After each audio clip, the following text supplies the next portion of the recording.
the right and wrong way to water your garden. Yes, there is such a thing as watering the wrong way. You want to water around the plant and not overhead. And drip irrigation is awesome because it sends the water exactly where it's needed the most. 5 herbs that I'm growing a lot more of this year so that I can have medicine in my backyard.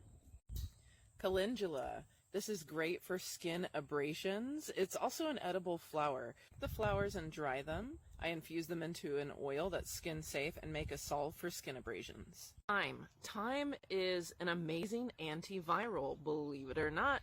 I love to have it on hand. It's great for seasoning, but I'm going to be infusing it into an oil and drying it for teas.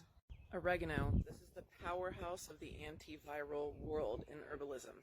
I am growing so much oregano and it is a bit invasive, so people think I'm crazy, but I intend to dry almost all of it and infuse it into an oil.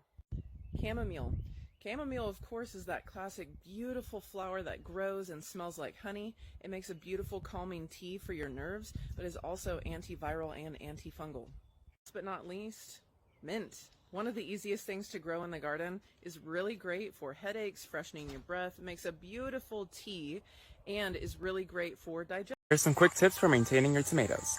Tomatoes don't really like a lot of moisture on the leaves, so when you water them, make sure you're going straight for the root. It takes a lot of energy to produce tomatoes, so make sure you're fertilizing them every 2 to 3 weeks so they can produce the absolute best. I'm using a fertilizer that I make myself that's rich in potassium and nitrogen. Tomatoes have both the male and female reproductive organs in a single flower, so if you tickle them, it helps them pollinate and produce fruit. Pruning your tomatoes is essential to getting the most out of your plant. Here's a few things to look for when pruning. Tomatoes can produce a lot of suckers, which is the growth of a new arm. Now, this tomato already has a lot going on, so this sucker is actually taking a lot of energy away from fruit production and the arms that I do want to grow. So if you prune these off, it'll help refocus the energy in the places you want them. Bye!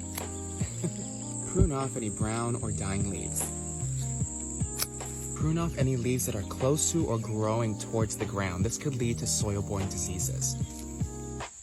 You also want to look for leaves that are building up on top of each other. With tomatoes, you want to make sure you have good airflow so water doesn't build up on the leaves and lead to funguses, blight, or other diseases. Look at that, airflow. If you have an indeterminate or on-growing variety of tomato, make sure you harvest often so it keeps producing. There's nothing like tomato right off the vine.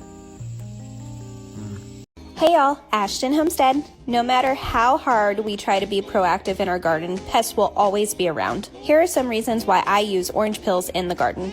They contain a natural insecticide called d-limonene, which can help repel aphids, slugs, mosquitoes, and whiteflies.